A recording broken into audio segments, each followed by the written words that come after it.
Karina Ewer here from Big Bike Little Girl.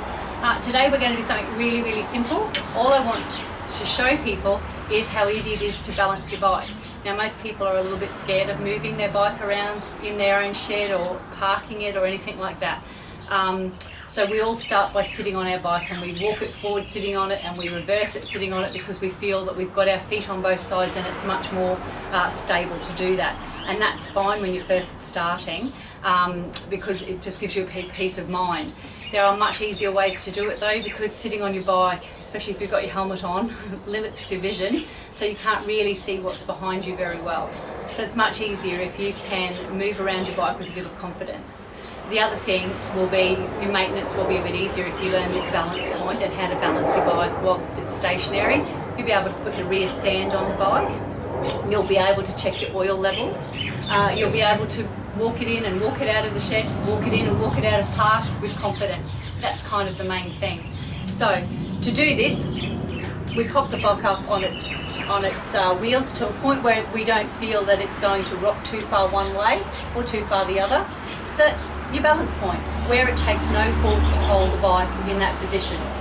Now once the bike is there, it's pretty easy to hold on to. We've got two fingers holding this bike in position. That's all it takes, and I am away from the bike, so I'm just going to stand back a little bit further so you can see that it's not leaning against me at all. It's just at its balance point, and that's where you need it to be. Okay, so I'm just going to move around the bike, and although you probably don't need to do this so much, doing it will help you to work out where that balance point is, to give you confidence to move around your bike in the shed.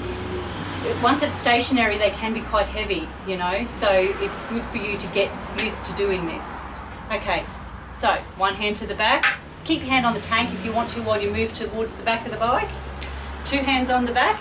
Now most bikes will have something to hold on to at the back, either the subframe, so you can hold it underneath, or you can hold on. For me, I've got this gear rack. I've just got it shortened at the moment. Some of them have grab rails, so you can use all of those sorts of things to hold it at the back. Once you're here, then you can pop your rear stand on, and that's really good for when you need to do your tyre pressures or your chain, okay, managing those sorts of things. Now if you come around this side,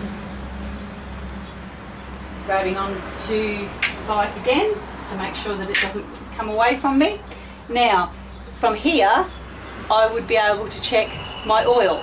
That doesn't mean that I would walk around the whole bike to check the oil. I'd pull it from the other way and I'd be down low, but my oil view window is down low on this bike on the other side to the stand.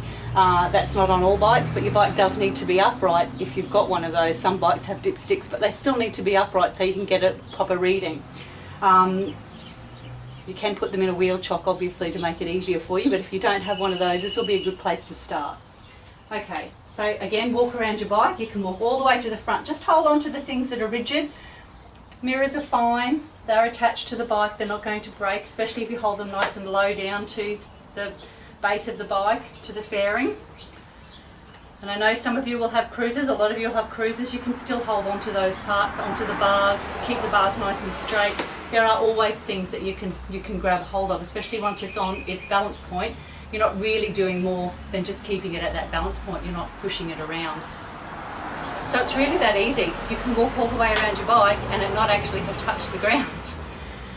As I said, leave that stand down. If it does feel like it's going to pop away from you, then you can just drop it down quite easily.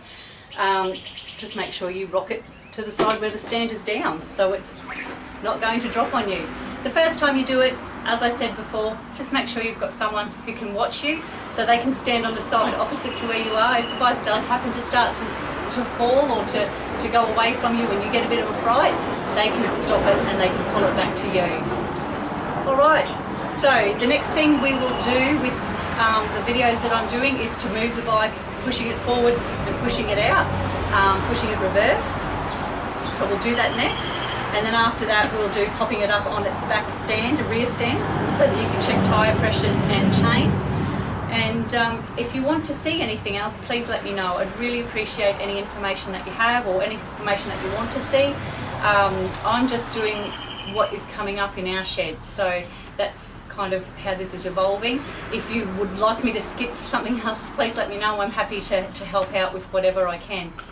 All right, so that's it for this little episode. Like I said, the next one will be just about moving your bike around. Thank you.